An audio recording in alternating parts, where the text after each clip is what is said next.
You feel the ground beneath you pulse. The fire flickers, but it isn't the fire that's moving. It's the walls. Lines that were rock a moment ago are now breathing, twisting, rearranging themselves into shapes that look like animals, like people, like something between the two. You're not sick, you're not dying, you ate something. And now the world you've known your entire life is peeling apart at the seams. For tens of thousands of years, your ancestors did this on purpose. Not once, not by accident. They sought out specific plants, specific fungi, and consumed them deliberately to break open the doors of ordinary perception. And the evidence they left behind suggests that psychedelic experiences didn't just entertain early humans. They may have helped build the foundations of art, religion, language, and everything you now call civilization. Let that sit for a moment. The most famous piece of evidence comes from the Tassili Plateau in southeastern Algeria. Thousands of years ago, unknown artists painted figures on the sandstone walls of a vast cave system. Among the paintings of hunters, animals, and daily life, there is one image that has fascinated and divided researchers for decades. It shows a humanoid figure covered in mushroom-like protrusions, arms raised, body rigid, clearly in some kind of altered state. The figure is known as the Mushroom Shaman, and it dates back roughly 7,000 years. 7,000 years, long before writing, long before cities. Long before anyone had a word for what was happening inside their own skull. Italian ethnobotanist Giorgio Samorini spent years analyzing the Tassili paintings and argued that the mushroom imagery wasn't decorative. It was instructional. The paintings depicted an entire ritual context: gatherings, dance, transformation. This wasn't a casual snack, this was a ceremony. The anthropologist David Lewis Williams spent decades studying the relationship between altered states of consciousness and rock art across multiple continents. His landmark book, The Mind in the Cave, published in 2002, argued that many of the oldest cave paintings in the world, from southern Africa to Spain to France, were created by people who were either in or deeply influenced by trance states. States that almost certainly involved psychoactive substances. Lewis Williams didn't pull this from thin air. He documented a recurring pattern. The same types of geometric shapes, grids, spirals, zigzags, dots, appear in cave art separated by thousands of miles and tens of thousands of years. These exact shapes also appear in the early stages of hallucinogenic experiences studied in modern clinical settings. Researchers call them entoptic phenomena. They are the visual signatures of a brain operating outside its normal parameters. Your ancestors saw them too, and they painted them on stone. So what exactly were they taking? The short answer is almost everything that grows. Psilocybin mushrooms are the most well-known candidate. Psilocybe cubensis and related species grow naturally across nearly every continent with a tropical or subtropical climate. They thrive in dung-rich grasslands, exactly the kind of environment early humans and their livestock would have created. Finding them required no technology, no farming, no preparation. Just curiosity. Just a willingness to put something strange in your mouth and see what happened. The Swiss chemist Albert Hofmann was the first person to isolate psilocybin as a pure compound. He did this in 1958, after samples of the mushroom Psilocybe mexicana were brought to his laboratory by the French mycologist Roger Heim, who had traveled to Mexico to study the traditional mushroom ceremonies of the Mazatec people. Hofmann synthesized the compound, ingested it himself, and described vivid visual distortions, emotional upheaval, and a profound sense of connection to the natural world.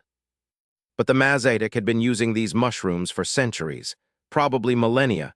They called them Tiananacatl, the flesh of the gods. And mushrooms were only the beginning. In Siberia, indigenous groups including the Koryak and Evenki peoples used Amanita muscaria, the bright red and white mushroom you've seen in every fairy tale illustration, as a central part of their shamanic practice. The mushroom contains muscimol, a powerful psychoactive compound that produces euphoria, visual distortions, out-of-body sensations, and in some cases a feeling of enormous physical strength. Siberian shamans consumed the mushroom directly, and in some documented cases, the urine of someone who had consumed the mushroom was then drunk by others. This works because muscimol passes through the body largely unchanged, and some of the more toxic compounds in the raw mushroom are filtered out by the liver. It sounds bizarre, But it was practical, it was pharmacology, thousands of years before anyone had a word for pharmacology. Then there is mescaline, found naturally in the peyote cactus of the Chihuahuan Desert. Archaeological evidence suggests peyote use in what is now Texas and northern Mexico dates back at least 5,700 years. A 2020 study published in the Proceedings of the National Academy of Sciences analyzed ancient plant residues from artifacts recovered from caves along the Rio Grande and confirmed the presence of mescaline-bearing cacti in ritual contexts. These were not casual finds. They were buried with intention, treated as sacred objects. Mescaline produces vivid geometric hallucinations, synesthesia, the blending of senses, where you might hear colors or see sounds, and a deep, often overwhelming feeling of meaning.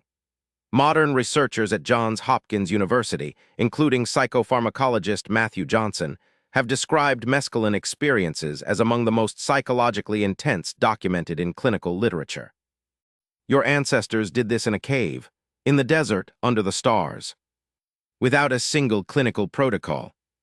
But here is what makes this story truly extraordinary. It was not just about seeing pretty colors. The ethnobotanist Terence McKenna proposed what he called the stoned ape hypothesis in the 1990s.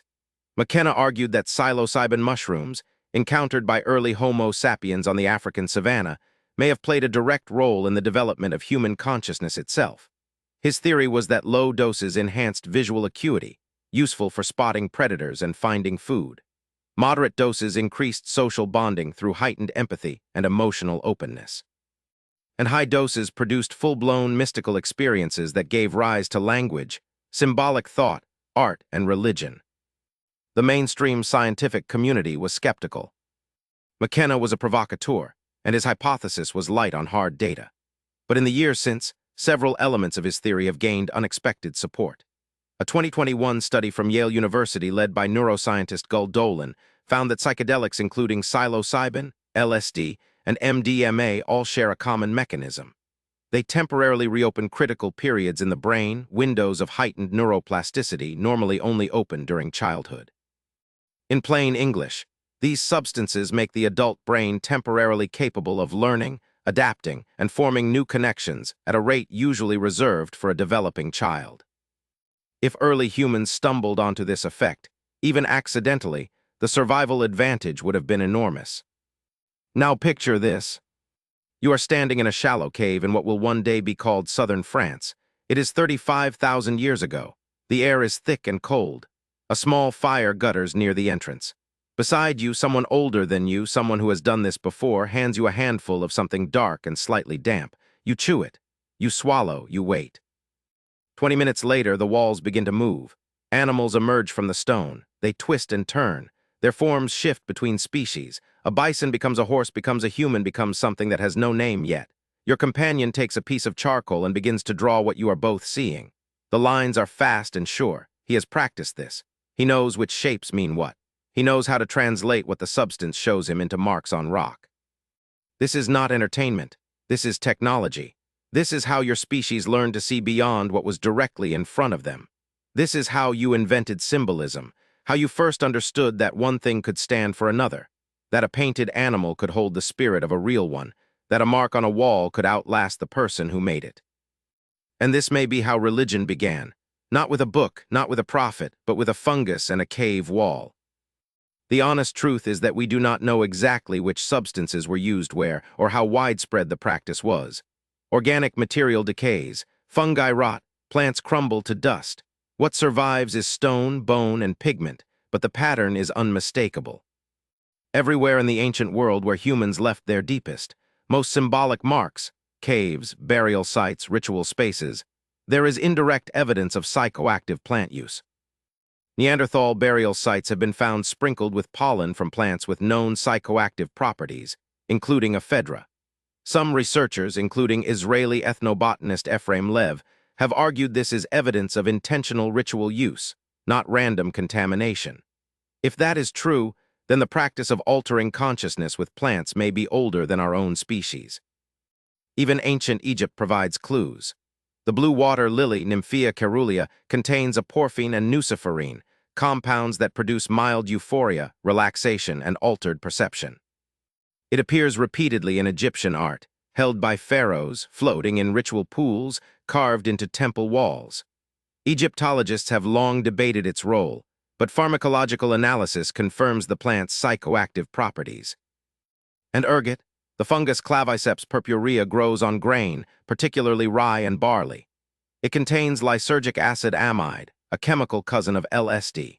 Researchers have proposed that the mysterious kykeon, the sacred drink consumed during the Eleusinian Mysteries of ancient Greece, the most important religious ritual in the ancient Greek world, may have been an ergot-based preparation. If true, then for over 1,000 years the greatest minds in Western civilization, including Plato and Aristotle, deliberately consumed a psychoactive substance as part of their spiritual practice. Think about that the next time someone tells you psychedelics are just for fringe outsiders. Here is the part that should genuinely unsettle you. Your brain has receptors for these compounds, not because you evolved to eat mushrooms, but because your brain already produces similar chemicals. Dimethyltryptamine, DMT, is manufactured inside your own lungs and brain. It is the same molecule found in ayahuasca, the legendary brew of the Amazon. Your body makes it every day. Some researchers, including Rick Strassman at the University of New Mexico, have speculated that DMT may be released in large quantities during birth, death, and near-death experiences, though this remains unproven. What is proven is this: the human brain is not built to operate in only one mode. It has multiple gears, and your ancestors found the gear shift tens of thousands of years before anyone could explain what a synapse was. Today, a new wave of clinical research is revisiting everything your ancestors discovered by trial and error. Johns Hopkins, Imperial College London, and dozens of other institutions are running controlled trials on psilocybin for depression, PTSD, addiction, and end-of-life anxiety. The results are remarkable. A single guided psilocybin session has been shown to produce lasting reductions in depression, symptoms that rival months of conventional therapy. The shamans of 7,000 years ago would not have been surprised. The ground beneath you is still pulsing, the fire is still flickering, but now you understand that what you ate did not change the world. It changed the way you saw it. And that single shift, that willingness to let the walls breathe for a moment, gave your species the tools to paint, to pray, to plan, to dream, and to build everything that came after. The walls were never just rock, you just needed something to help you see it.